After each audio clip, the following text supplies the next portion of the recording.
Hello guys, कैसे हैं आप लोग। आशा करता हूँ आप सभी अच्छे होंगे और अपने एग्जाम्स की बढ़िया तैयारी कर रहे होंगे। तो गाइस, हम लोग ने पिछले लेक्चर में थोड़ा प्री के टॉपिक देखे थे कि संविधान संशोधन विधेयक क्या होता है, और थोड़ा सा हम लोग ने साधारण विधेयक को देखा था। तो आज हम लोग एक मेंस के टॉपिक को पढ़ेंगे जिसका नाम है संसदीय संप्रभुता व संसदीय सर्वोच्चता। तो आज हम लोग एक मेंस के टॉपिक को देखेंगे, और जो विद्यार्थी इस चैनल पे पहली बार जुड़े हैं तो उनसे रिक्वेस्ट है इस चैनल को सब्सक्राइब करिए, लाइक करिए और अपने दोस्तों के साथ जरूर शेयर करिए, क्योंकि इस चैनल पे हम लोग GS2 का पूरा सिलेबस कंप्लीट करेंगे। GS2 के साथ साथ एक ऑप्शनल में हम लोग राजनीति विज्ञान के सिलेबस को पूरा कंप्लीट करेंगे। तो आपसे रिक्वेस्ट है इस चैनल को सब्सक्राइब करिए, और जो भी हम लोग वीडियो अपलोड करते हैं उसको पूरा एंड तक वॉच करिए, जिससे जो भी पूरा कंसेप्ट हम लोग कंसेप्ट बताते हैं वो आपको पूरा समझ में आ जाए। अगर आप लोग आधा वीडियो देखेंगे तो आपको पूरा कंसेप्ट समझ में नहीं आएगा। तो पूरा वीडियो एंड तक देखा करिए, जिससे आपको पूरा जो भी कंसेप्ट हम लोग बता रहे हैं वो पूरा समझ में आ जाए। तो आज हम लोग शुरुआत करते हैं संसदीय संप्रभुता क्या होती है व संसदीय सर्वोच्चता क्या होती है। तो संसदीय संप्रभुता को पहले देखते हैं क्या होता है। ये हो गया हमारा आज का टॉपिक, संसदीय संप्रभुता व संसदीय सर्वोच्चता। तो हम लोग स्टार्ट करते हैं। संसदीय संप्रभुता क्या होती है। संसदीय संप्रभुता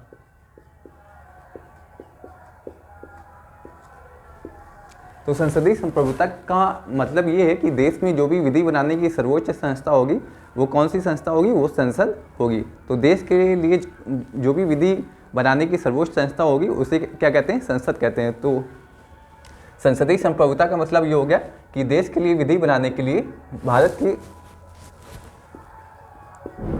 के लिए विधि बनाने की सर्वोच्च संस्था, विधि बनाने की सर्वोच्च संस्था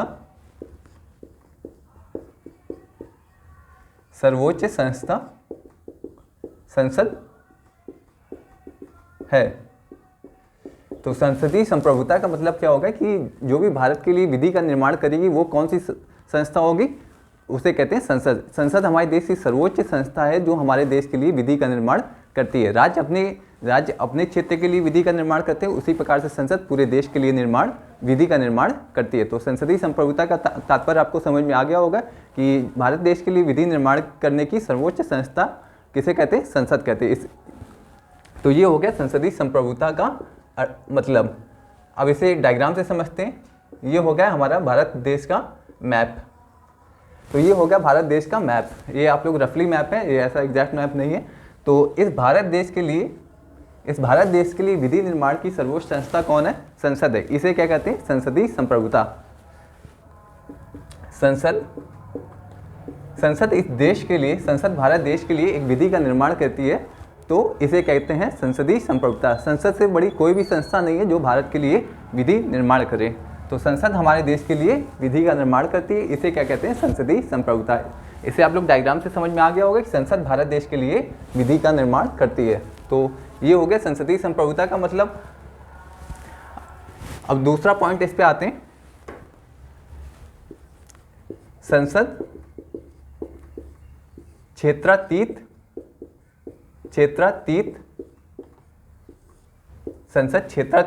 विधि का निर्माण करती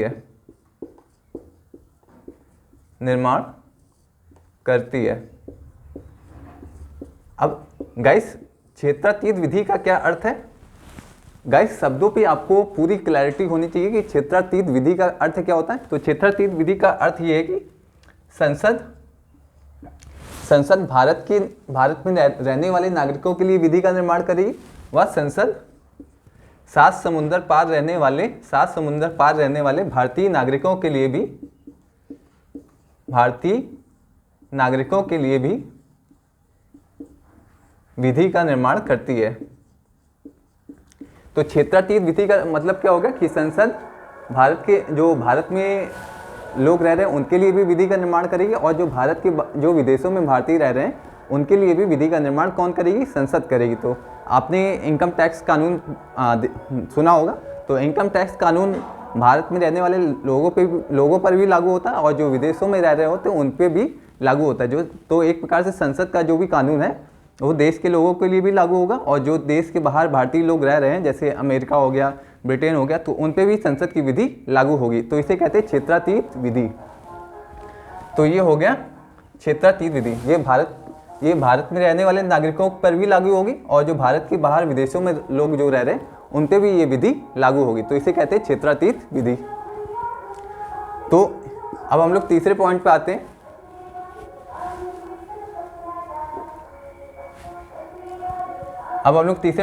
गाइस।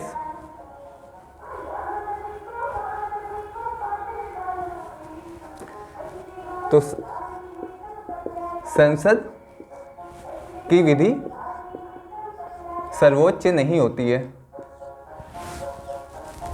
संसद की विधि सर्वोच्च नहीं होती है। ये तीसरा पॉइंट हो गया गाइस। तो इसका मतलब क्या है गाइस कि जो भी संसदीय विधि हो गई उससे ऊपर भी एक विधि होती है, उसे क्या कहते हैं? संविधान कहते हैं। यदि कोई संसदीय विधि संविधान के नियमों का उल्लंघन करती है तो उस संसदीय विधि को शून्य घोषित किया जा सकता है। जैसे आपने NJAC एक्ट का नाम सुना होगा, नेशनल जुडिशियल अपॉइंटमेंट कमीशन, 2015 में पारित हुआ था सदन से। तो इसे जो भी न्यायपालिका ने इसे इस आधार पे अवैध घोषित कर दिया कि ये संसदीय जो भी संविधान के नियमों का, संविधान के आधारभूत ढांचे का उल्लंघन करती है, जिस कारण NJAC एक्ट को असंवैधानिक घोषित कर दिया गया था न्यायपालिका द्वारा। तो जो भी संसदीय विधि होती है वो एक संविधान के नीचे होकर संविधान के दायरे में रह के कार्य करती है। यदि संसदीय विधि संविधान के प्रावधानों का उल्लंघन करती है तो उस विधि को शून्य घोषित किया जा सकता है। तो संविधान, ये हो गया संविधान हो गया, और ये हो गई संसदीय विधि। तो संसदीय विधि संविधान के दायरे में रह के कार्य करती है। तो संसदीय विधि संविधान के दायरे में रह के कार्य करती है। यदि संसदीय, जैसे आपने सोचिए NJAC एक्ट पारित किया था सरकार ने 2015 में, तो न्यायपालिका ने इस आधार पे इसे अवैध घोषित कर दिया कि ये NJAC एक्ट संविधान के आधारभूत ढांचे का उल्लंघन करती है। तो ये हो गया NJAC एक्ट 2015 में पारित हुआ था। इसे आधारभूत ढांचे के आधार पे, आधारभूत ढांचे के उल्लंघन के आधार पे इसे असंवैधानिक घोषित कर दिया गया था। किसके द्वारा? सुप्रीम कोर्ट के द्वारा NJAC एक्ट को अवैध घोषित कर दिया गया था, क्योंकि इसने संविधान के आधारभूत ढांचे का उल्लंघन कर दिया था। तो एक जो भी संसदीय विधि से ऊपर कौन सी विधि हो गई? संविधान हो गया। संविधान भी एक प्रकार की विधि हो गई, क्योंकि इसमें संविधान में भी नियम होते हैं, संविधान में भी प्रावधान होते हैं। तो एक संविधान सर्वोच्च विधि हो गई। उसके दायरे में कौन हो गया? उसके नीचे कौन? ये सभी संसदीय विधियां उसी के दायरे में काम करती, कोई भी संविधान से ऊपर नहीं है। तो ये हो गई संसदीय संप्रभुता। क्या होता है? संसदीय सर्वोच्चता क्या होती है? संसदीय सर्वोच्चता का मतलब कि संसद सर्वोच्च होगी, उससे ऊपर कोई नहीं होगा। लेकिन जब संविधान सर्वोच्च होता है तो तब संसद सर्वोच्च नहीं होती है। तो भारत में क्या है? भारत में संसदीय संप्रभुता है, लेकिन भारत में संसदीय सर्वोच्चता नहीं है। तो इसका मतलब क्या है कि संसद की शक्तियों पर थोड़ा सा प्रतिबंध भी है। संविधान के तहत संसद पे कुछ प्रतिबंध भी लगाए गए हैं, जिस कारण भारत में संविधान सर्वोच्च है, संसदीय विधि सर्वोच्च नहीं है। तो अब हम लोग देखेंगे कि संसदीय विधि, संसद पे प्रतिबंध क्या क्या है जिस कारण संसद हमारे देश में सर्वोच्च नहीं है। तो अब हम लोग देखेंगे कि हमारी जो भारतीय संसद है उस पर प्रतिबंध क्या क्या आरोपित किए गए हैं, जिस कारण संसदीय विधि सर्वोच्च नहीं होती है। हमारे देश में कौन सर्वोच्च है? संविधान सर्वोच्च है। तो अब हम लोग देखते हैं कि हमारे संसद पे क्या क्या प्रतिबंध आरोपित किए गए हैं। गाइस, आपके नोट्स भी इसी तरह से होने चाहिए। आज हम लोग मेंस का टॉपिक पढ़ रहे हैं, तो आपके जो भी नोट्स है बहुत ही शॉर्ट में होने चाहिए। जैसे हम लोग नोट डाउन कर रहे हैं व्हाइट बोर्ड पे, तो आपके नोट्स भी ऐसे होने चाहिए। तो अब हम लोग देखते हैं कि संसद की शक्ति पे कौन कौन से प्रतिबंध आरोपित किए गए हैं, जिस कारण हमारे देश में कौन सर्वोच्च है? संविधान सर्वोच्च है। और ये प्रतिबंध कहाँ आरोपित किए गए हैं? संविधान से संसद पे आरोपित किए गए हैं।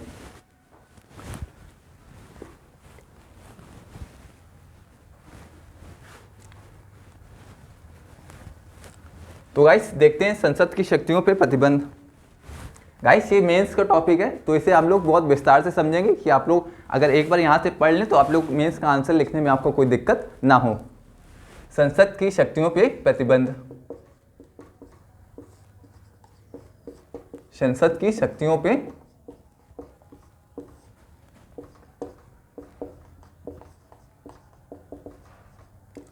गाइस अगर संसद सर्वोच्च नहीं है तो इसका मतलब है संसद की शक्तियों पर कुछ प्रतिबंध भी होगा, और कहाँ उसे संसद की शक्तियों पर प्रतिबंध कौन लगाता है? संविधान लगाता है। तो पहला प्रतिबंध देखते हैं, पहला प्रतिबंध देखते हैं गाइस। तो पहला प्रतिबंध ये है कि भारत में लिखित संविधान है, लिखित संविधान है। तो पहला प्रतिबंध कैसे होता है? भारत में एक लिखित संविधान है, यदि कोई भी संसदीय विधि संविधान के प्रावधानों का उल्लंघन करेगी तो उस विधि को शून्य घोषित किया जा सकता है। तो पहला प्रतिबंध यहां से होगा कि आप संविधान के प्रावधानों का उल्लंघन नहीं कर सकते हैं। दूसरा प्रतिबंध हो गया कि भारत में संघात्मक शासन है।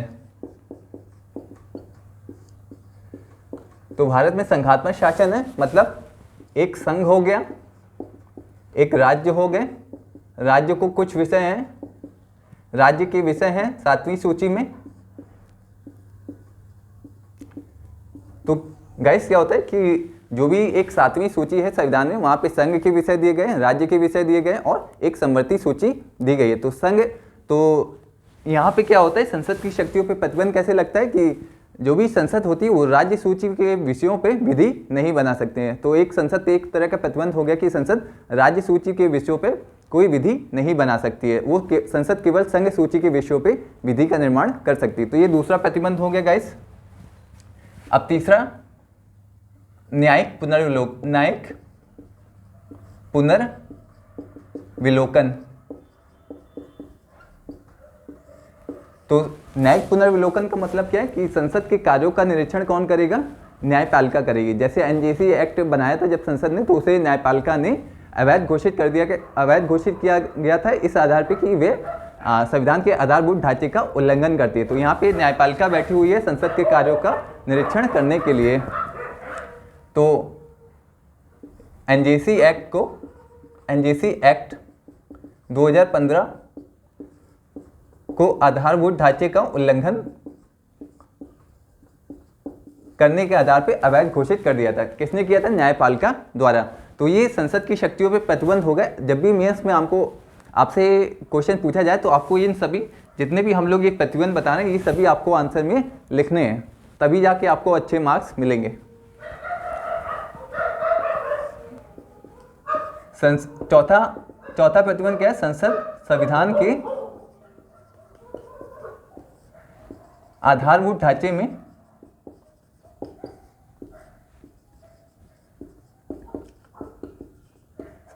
परिवर्तन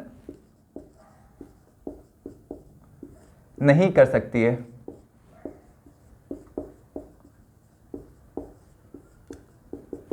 गाइस पिछले लेक्चर में हम लोग ने पढ़ा था कि संसद संविधान में संशोधन कर सकती है, लेकिन संसद की जो भी संविधान संशोधन की शक्ति सीमित है। संसद संविधान के आधारभूत ढांचे में कोई भी बदलाव नहीं कर सकती है। संसद को संविधान संशोधन की शक्तियां दी गई, लेकिन संसद संविधान के आधारभूत ढांचे में कोई भी बदलाव नहीं कर सकती। और एनजेएसी एक्ट को जब अवैध घोषित किया गया था तो इसी आधार पर अवैध घोषित किया गया था कि जो संसद ने NJAC national judicial appointment commission 2015 को इस आधार पर अवैध घोषित किया गया था कि जो भी ये एक्ट है ये संविधान के आधारभूत ढांचे का उल्लंघन करती है। तो संसद की शक्ति पे 4 प्रतिबंध हम लोग ने देखा। पहला प्रतिबंध क्या है? पहला है कि संसद जो भी भारत में संविधान सर्वोच्च है, कोई भी विधि अगर संविधान के प्रावधानों का उल्लंघन करेगी तो उसे अवैध घोषित किया जाएगा। और दूसरा क्या हो गया? दूसरा हो गया कि भारत में संघात्मक शासन है। भारत में संघात्मक शासन मतलब संसद राज्य सूची के विषयों पर विधि का निर्माण नहीं कर सकती है। तीसरा क्या हो गया? संसद संविधान के आधारभूत ढांचे में संशोधन नहीं कर सकती। और चौथा क्या हो गया? स्वतंत्र न्यायपालिका है जो संसद के कार्यों का न्यायिक पुनरीक्षण करेगी। तो ये गाइस आपको जब भी हम लोग मेंस पे अभी फोकस करके रखे हुए हैं, जो भी बच्चे प्री की तैयारी कर रहे हैं तो उनसे रिक्वेस्ट है कि मेंस की जरूर तैयारी करें, अन्यथा आप प्री के लिए भी दिक्कत होगी और मेंस के लिए भी दिक्कत हो जाएगी। तो अपनी तैयारी मेंस के हिसाब से करें। तो ये हो गए 4 प्रतिबंध हो गए। इससे पता चलता है कि हमारे देश में संसद सर्वोच्च नहीं है। कौन सर्वोच्च है? हमारे देश में संविधान सर्वोच्च है। तो इसे आप लोग नोट कर लीजिए गाइस। ये सब एग्जाम्पल आपको अपने आंसर में मेंशन करने पड़ेंगे। एनजेएसी एक्ट ये आपको अब जितना आप एग्जाम्पल देंगे आपका आंसर सबसे अच्छा हो जाएगा और आपको सबसे अच्छे नंबर भी मिलेंगे। ये 4 प्रतिबंध हो गए संसद की शक्तियों पे। इससे पता चलता है कि हमारे देश में संसद सर्वोच्च नहीं है। कौन सर्वोच्च है? संविधान सर्वोच्च है। तो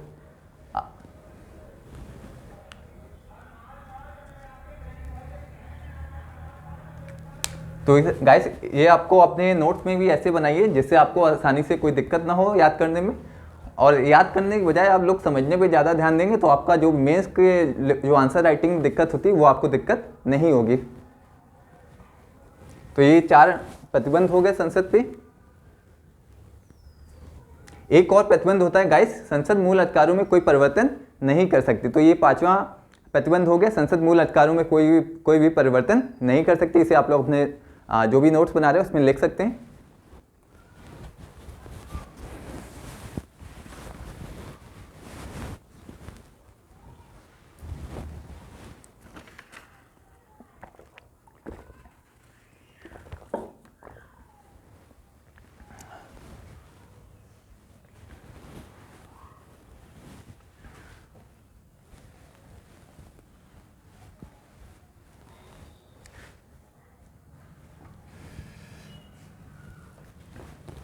अब गाइस हम लोग देखते हैं ब्रिटेन में क्या है, संसदीय सर्वोच्चता है कि ब्रिटेन में संसदीय संप्रभुता है। तो हम लोग देखते हैं ब्रिटेन में संसदीय सर्वोच्चता है कि नहीं।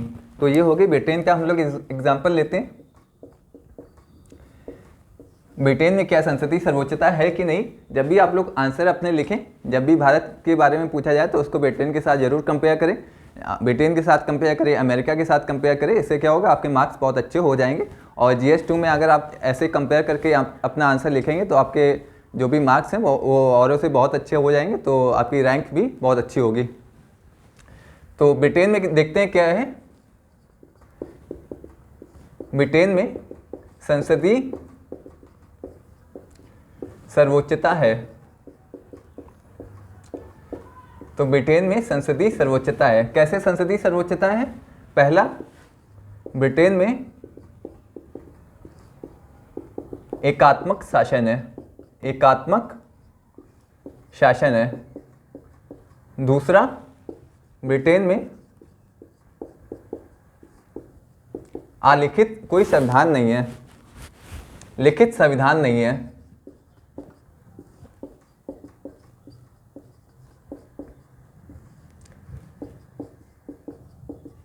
तो गाइस ब्रिटेन में क्या है कि ब्रिटेन में संसद सर्वोच्च है। वहाँ न्यायपालिका से भी ऊपर कौन है?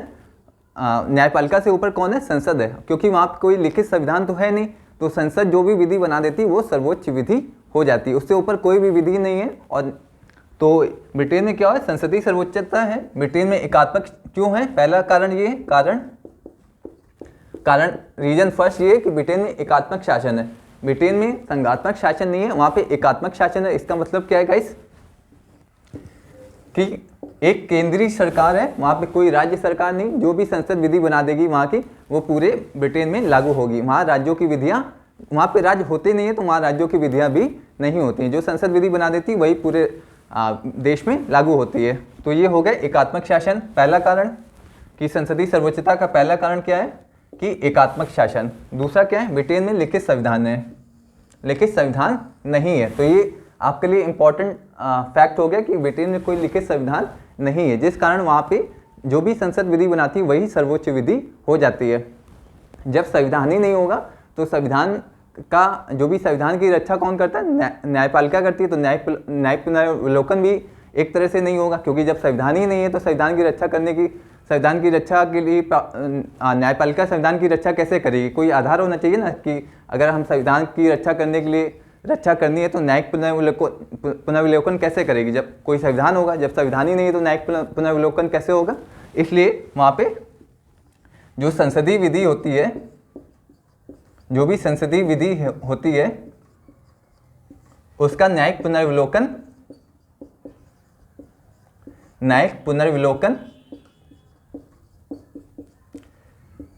नहीं होता है।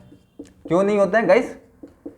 क्योंकि वहाँ पे कोई संविधान नहीं है। अगर न्यायपालिका है वो अगर किसी संविधान की रक्षा करती है तो जब संविधान ही नहीं तो संविधान की रक्षा कैसे करेगी? तो इस तरह से क्या होगा, ब्रिटेन में एक जो भी संसदीय विधि होती वो सर्वोच्च विधि होती है, उससे ऊपर कोई भी विधि नहीं है।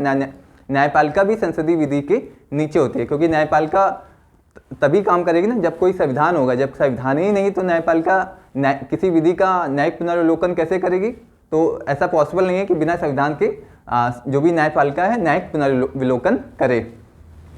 तो ये हो गई संसदीय विधि।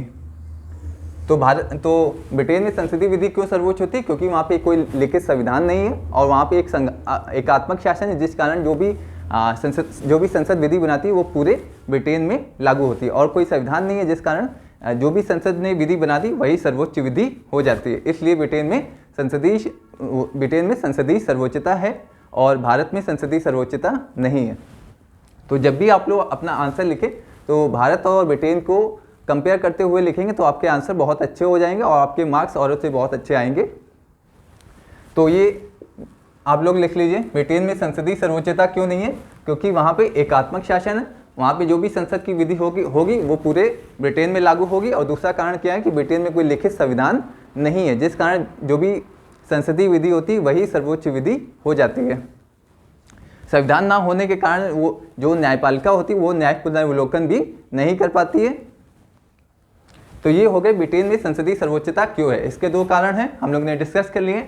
तो ये हो गया, आज का टॉपिक कंप्लीट हो गया कि संसदीय सर्वोच्चता क्या होती, संसदीय संप्रभुता क्या होती। तो संसदीय सर्वोच्चता का मतलब है कि संसद सर्वोच्च होगी। संप्रभुता का मतलब है कि जो भी विधि बनाने की सर्वोच्च शक्ति कौन है, हमारे देश की संसद। इसे क्या कहते हैं? संसदीय संप्रभुता। तो आज का ये टॉपिक कंप्लीट हो गया। आशा करता हूँ आप लोगों को अच्छे से समझ में आया होगा। तो मिलते हैं नेक्स्ट लेक्चर में, जहाँ हम लोग मेंस के और टॉपिक डिस्कस करेंगे।